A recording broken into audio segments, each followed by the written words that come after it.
நம்ம gift idea பண்ணி ரொம்ப நாள் ஆச்சுல. நம்ம சப்ஸ்கிரைபரில் நிறையா பேர் கூட பர்த்டே கிஃப்ட் ஐடியா கேட்டிருந்தாங்க. பொதுவான பர்த்டே கிஃப்ட் ஐடியா ட்ரை பண்ணலான்னு நினச்சேன். ஸோ பர்த்டேனா நமக்கு என்ன ஞாபகம் வரும்? கேக் தானே. ஸோ அந்த கேக் தான் மேக் பண்ண போகிறோம். சாப்பிட்ற கேக் இல்லை, கேக் மாதிரியான ஒரு கிஃப்ட் தான். ஸோ ரொம்ப நாளாக என் மைண்டில் இருக்குது இதை செஞ்சு பார்க்கணும்னு சொல்லிட்டு. மைண்டில் பார்க்கும்போது நல்லா இருக்குது, ரியலாக நம்ம மேக் பண்ணும்போது எப்படி வரப்போன்னு தெரியல. ஸோ அதை ஆகலாம், நல்லாவும் இருக்கலாம். ஸோ வீடியோ ஃபுல்லாக பார்த்துட்டு எப்படி இருந்துச்சுன்னு சொல்லுங்கள்.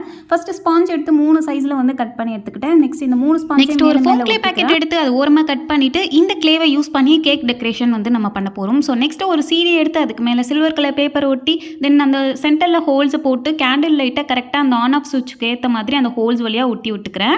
நெக்ஸ்ட்டு நம்ம ரெடி பண்ண கேக் அப்படியே மேலே ஒட்டிக்கலாம். இன்னும் கொஞ்சம் டெக்கரேஷன் பண்ணணும். ஸோ அதையும் பண்ணிக்கிறேன். இந்த டெக்கரேஷன் பண்ணும்போது ஏதோ ரியல் கேக்கில் பண்ணுற மாதிரியே ஒரு ஃபீல். ஆனால் எனக்கு ரொம்ப நாளாக இந்த மாதிரி கேக் டெக்கரேஷன் பண்ணணும்னு ஆசை. அந்த ஆசையை இதில் தீர்த்துக்கிட்டாச்சு. நெக்ஸ்ட் ஒரு ஃபோம் ஷீட்டில் ஹாப்பி பர்த்டேன்னு எழுதி அவங்களோட நேம் கூட எழுதிக்கலாம். மேலே ஒரு 2 ஹார்ட் இருக்க மாதிரி இருந்திருக்கேன். இதில் ஹைலைட்டே அந்த லைட்டு தான். ஸோ ஆன் பண்ணி பார்த்தோன்னா சூப்பராக நமக்கு ரெடி ஆயிடுச்சு. இந்த வீடியோ பிடிச்சிருந்துச்சுன்னா அப்படியே ஒரு லைக் பண்ணிருங்க.